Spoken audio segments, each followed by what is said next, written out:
Toxic a fairy tale of grown ups. आखिर चीज़ क्या है? ये कोई ऐसी वैसी रीजनल मूवी नहीं है, बल्कि इंडियन फिल्म इंडस्ट्री की सबसे बड़ी और सबसे बैडेस्ट गैंगस्टर ड्रामा मूवी होने वाली है, जिसे डायरेक्टर गीतू मोहनदास ने लिखा और डायरेक्ट किया है, जो अपनी रियलिस्टिक और रॉ फिल्म मेकिंग के लिए जानी जाती है। और रॉकिंग स्टार यश 2022 की KGF चैप्टर 2 के बाद बॉक्स ऑफिस पे वापसी कर रहे हैं, वो भी पूरे 4 साल के लंबे गैप के बाद। इस फिल्म का बजट लगभग 550 से 700 करोड़ के आसपास का बताया जा रहा है, जो कि इसे इंडिया की एक्सपेंसिव मूवीज में से एक बनाता है। फिल्म की स्टोरी 1960 से लेकर 1970 के गोवा में सेट की गई है, जहां पीस और सुहाने माहौल के बीच एक बेहद खतरनाक ड्रग सिंडिकेट चलता है। इसी डार्क वर्ल्ड में एंट्री होती है हमारे प्रोटैगनिस्ट राया की, जिसे यश प्ले कर रहे हैं। इसके अलावा वो इसके अंदर टिकट का भी रोल प्ले कर रहे हैं, यानी हमें रॉकिंग स्टार यश 2 रोल में देखने को मिलेंगे, जो साफ पता चलता है। इस मूवी की शूटिंग सिर्फ कन्नड़ लैंग्वेज में नहीं, बल्कि कन्नड़ और इंग्लिश दोनों लैंग्वेज में एक साथ की गई है। मतलब साफ है, मेकर्स का टारगेट सिर्फ इंडियन ऑडियंस नहीं, बल्कि ग्लोबल ऑडियंस है। इस मूवी के अंदर हमें रॉकिंग स्टार यश के अलावा नयनतारा, कियारा आडवाणी, हेमा कुरैशी, तारा सुतारिया और रुक्मणी वसंत देखने को मिलेंगे। आपने हाल ही में रिलीज़ हुए लेडी एंड लेडीज़ टीज़र तो देखा ही होगा। अगर नहीं देखा तो भाई कौन सी दुनिया में जी रहे हो, जाके एक बार देखो, क्या मस्त टीज़र रिलीज़ किया है मेकर्स ने, बहुत मज़ा आ जाता है। पर हम डिस्कस करेंगे ये मूवी कितना कलेक्शन कर पाएगी और इस मूवी को ब्रेक इवन या उससे ज़्यादा कमाई करने के लिए कितना कलेक्शन करना होगा। तो लेट्स स्टार्ट द वीडियो। हाल ही में रिलीज़ हुए लेडीज़ एंड लेडीज़ टीज़र में शुरुआत में ही वार्निंग मिल जाती है, बच्चे और उनके ग्रैंड पेरेंट्स इससे दूर रहे, और अगर ग्रैंड पेरेंट्स इसे देख रहे हैं तो वो अपने रिस्क पर ही देखे।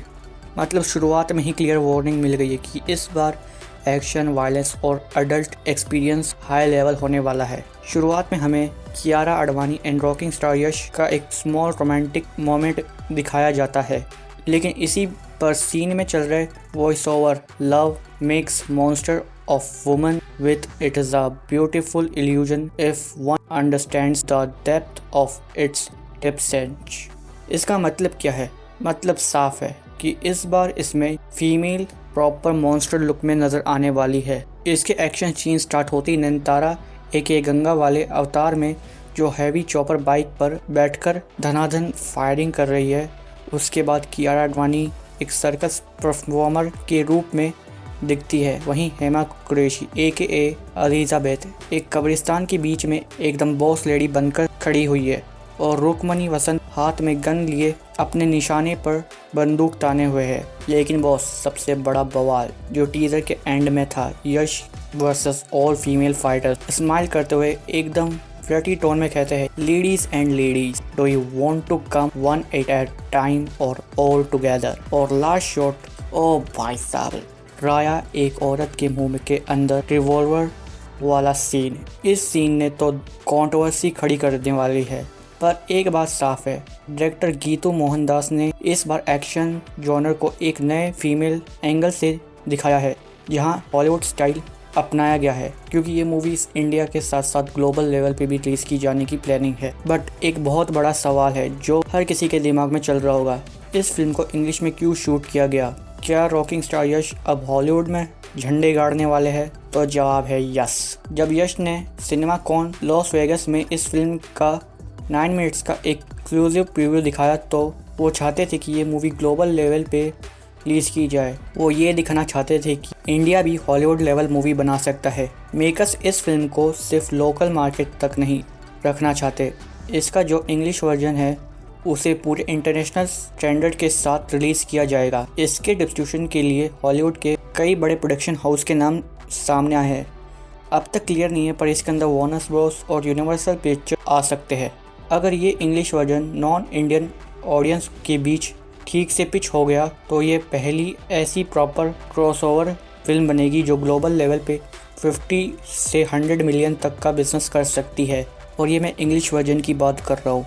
अब आते हैं सबसे बड़ी बात पर कि फिल्म को हिट होने के लिए कितना कलेक्शन करना होगा। सिंपल शब्दों में समझाऊँ तो इस फिल्म का प्रोडक्शन बजट 550 से 650 करोड़ का है, तो वहीं प्रमोशन बजट भी जोड़ दे तो 750 से 800 करोड़ तक आराम से पहुंच जाएगा। तो डिस्ट्रीब्यूटर और प्रोड्यूसर को अगर अपना लगाया हुआ पैसा सेफ निकालना है और एक बड़ी प्रॉफिटेबल मार्केटिंग हिट बनना है, तो इस फिल्म का global theatrical box office collection 1500 crore तक तो होना चाहिए। और ये इंडियन लैंग्वेज को जोड़ के मैं बता रहा हूँ, सिर्फ इंडियन, नॉट इंग्लिश। ये सुनने में बहुत बड़ा लगता है, पर अगर हम इसके एरिया वाइज टारगेट ब्रेकडाउन करें तो ये टारगेट बिल्कुल रीच किया जा सकता है। पहले कन्नड़ा बेल्ट, यश की खुद की कन्नड़ा मार्केट से कम 150 से 250 करोड़ इजीली आ सकते हैं। वहीं हिंदी बेल्ट में इसे ए फिल्म प्रोड्यूस कर रही है। अगर इसे सॉलिड वर्ड ऑफ माउथ मिला तो ये इजीली 300 से 400 करोड़ कर सकती है, क्योंकि हिंदी में KGF चैप्टर 2 ने 430 से 450 करोड़ का कलेक्शन किया था। इसके अलावा तेलुगु, तमिल, मलयालम, इन जगहों पर भी ये मूवी अच्छा खासा कलेक्शन कर सकती है। मोर देन एवरेज ये इन तीनों इलाकों से कम 120 से 200 करोड़ का कलेक्शन कर सकती है। अब इंडियन लैंग्वेजेस ओवरसीज़ का जोड़े तो ओवरसीज़ के थिएट्रिकल राइट पहले ही 105 करोड़ के हैवी प्राइस पर बिक चुके हैं, तो ओवरसीज़ से इसे कम 150 से 250 करोड़ तो कमाने होंगे हिट होने के लिए। और वहीं बात करें गेम चेंजर इंग्लिश वर्जन की, अगर इंग्लिश डब्ड और ओरिजिनल वर्जन को प्रॉपरली 3000 से ज़्यादा स्क्रीन पर USA, UAE, यूरोप और बाकी इंटरनेशनल मार्केट में लॉन्च किया गया, तो सिर्फ इंग्लिश वर्जन से 500 से 700 करोड़ का एक्स्ट्रा ग्लोबल कलेक्शन आ सकता है। अगर इन सारे नंबर को हम जोड़ कर देखें तो ये आराम से 1600 से 1800 करोड़ हो सकते हैं, या फिर ये रामायण से पहले ही इंडिया की फर्स्ट 2000 करोड़ करने वाली मूवी बन जाएगी। हाँ, वो रिकॉर्ड दंगल के पास है, बट दंगल ने ये कलेक्शन चाइना की वजह से किया था, ना कि इंडियन मार्केट को जोड़ के। इंडिया में दंगल ने सिर्फ 500 करोड़ के आसपास कलेक्शन किया था। 2000 करोड़ फिल्म के सफ़र में रास्ते आसान नहीं होने वाले। फिल्म को लेकर थोड़ी बहुत कंट्रोवर्सीज भी चल रही है।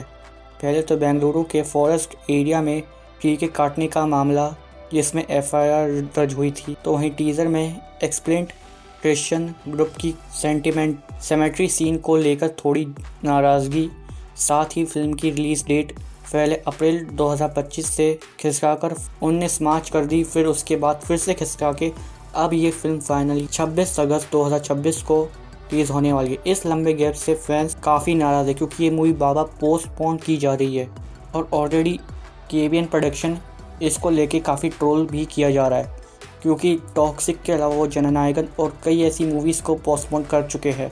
बट आपको क्या लगता है कि हमारे रॉकिंग स्टार यश की ये मूवी 2000 करोड़ तक जा पाएगी? अपनी राय कमेंट में ज़रूर बताएं। तब तक के लिए मिलते हैं नेक्स्ट वीडियो में। Take care and good bye.